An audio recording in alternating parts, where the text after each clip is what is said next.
ಕೂತ್ಕೊಳ್ಳಿ. ಪಾಪ ನನ್ನಿಂದ ನಿಮಗೆ ತೊಂದರೆ ಆಯ್ತೇನ?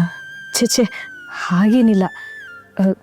ನೀವು ದೊಡ್ಡ ಮನೆತನದ ಹೆಂಗಸ್ತರ ಕಾಣ್ತಿದ್ದೀರಿ.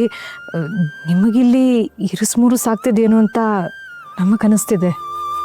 ಒಂದು ಮಾತು ಹೇಳ್ತೀನಿ ಅಕ್ಕ, ತಪ್ಪು ತಿಳ್ಕೊಬೇಡಿ. ಗ್ರಹಚಾರ ನಮ್ಮ ಕಡೆ ಇಲ್ಲ ಅಂದರೆ ಸಂಕಷ್ಟ ಯಾರಿಗೂ ತಪ್ಪಿದ್ದಲ್ಲ.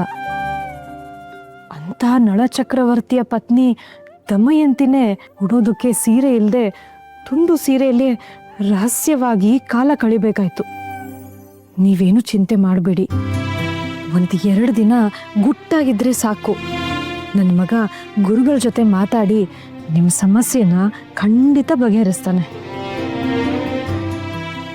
ಅಮ್ಮ, ತುಂಬ ದೂರದಿಂದ ನಡೆದು ಬಂದಿದ್ದೀರಾ ಅನ್ಸುತ್ತೆ. ಆಯಾಸಗೊಂಡಿದ್ದೀರಿ. ಹೊಟ್ಟೆ ತುಂಬ ಹಾಲು ಕುಡಿದು ಮಲಗಿಬಿಡಿ. ನಿದ್ದೆ ಹತ್ತಿದ್ರೆ ಆಯಾಸವೂ ಹೋಗುತ್ತೆ, ನೆಮ್ಮದಿನೂ ಸಿಗುತ್ತೆ. ಇಂದೇ ಡೌನ್ಲೋಡ್ ಮಾಡಿ ಮತ್ತು ನಿಮ್ಮ ನೆಚ್ಚಿನ ಶೋಗಳನ್ನು ಆನಂದಿಸಿ.